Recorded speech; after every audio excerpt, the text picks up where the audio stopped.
Aujourd'hui, je vais vous montrer comment faire un plateau de Noël.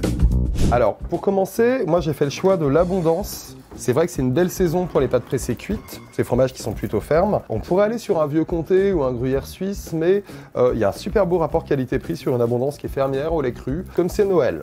Ouais, un beau roquefort, assez fondant, plutôt typé. Un petit pérail de brebis, ou un fromage de brebis, puisque c'est beaucoup plus la saison des brebis que des chèvres. Ensuite, on va choisir une pâte molle à croûte fleurie. Et on va prendre, on a fait du brie au marron glacé.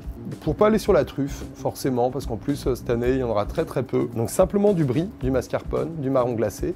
Ça se refait facilement à la maison. Et pour finir, un peu de puissance avec un beau langre crémeux, fermier, au lait cru. C'est un fromage fermier qui vient du plateau de Langres, en Bourgogne, en fait, qui va ramener deux choses sur nos plateaux. D'abord, un peu de hauteur. C'est important aussi de penser à la composition de notre plateau. Et c'est un fromage qui est un peu caractériel, mais sans être trop puissant. On a déjà mis le roquefort, donc pour pas être trop clivant. On va commencer par dresser notre plateau.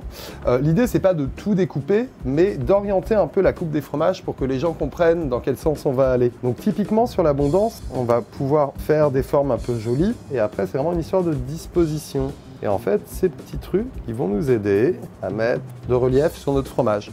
Et après, les gens vont pouvoir continuer. Bon, arrivé à ce moment-là, il faudra par contre bien se partager le morceau. Alors après, on va mettre notre langre, pas spécialement au milieu, il faut penser à l'ordre de présentation. Lui, on va pas y toucher. Alors déjà parce que les gens comprennent à peu près dans quel sens on va le couper, mais surtout comme il est crémeux, sinon il risque totalement de s'affaisser, parce que ça, le plateau, on va le faire 2 heures avant le début du repas, quoi.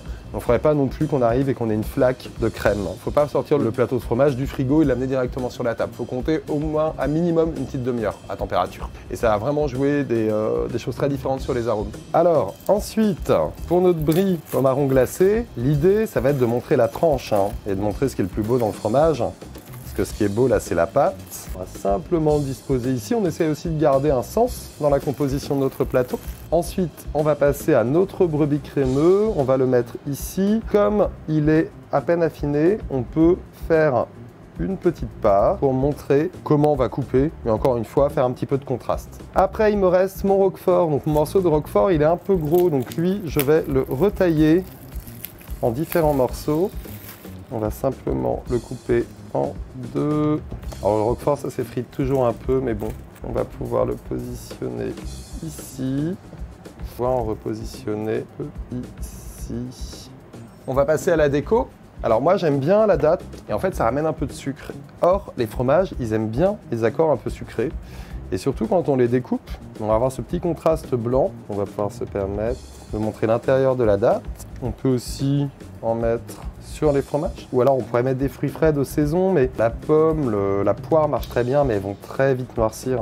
Donc ça serait quand même un peu dommage. Après, on va rajouter quelques noix. Donc noix et fromage, ça marche super bien. Il ne faut pas trop se prendre la tête. Quand on a des beaux morceaux, on peut les mettre dessus. Sinon, on les glisse dans l'espace entre nos fromages. Et pour finir, moi j'utilise beaucoup des petites noisettes torréfiées. C'est tout simple à faire, soit à la poêle, soit au four. Des noisettes, un peu de sucre. Le fait de cuire les noisettes, ça va ressortir leurs arômes. Le sucre, c'est pas mal avec certains fromages, notamment avec les fromages forts. Les Françaises et les Français, ils aiment bien boire du rouge avec le fromage. Alors le problème, c'est qu'un rouge un peu trop charpenté, un peu trop tannique, ça peut un peu casser le goût des fromages. Donc il faut choisir des vins rouges plutôt clairs, comme des pinots, des gamay.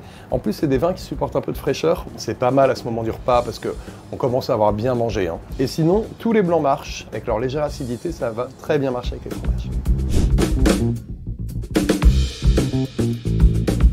Et bonne fête à vous!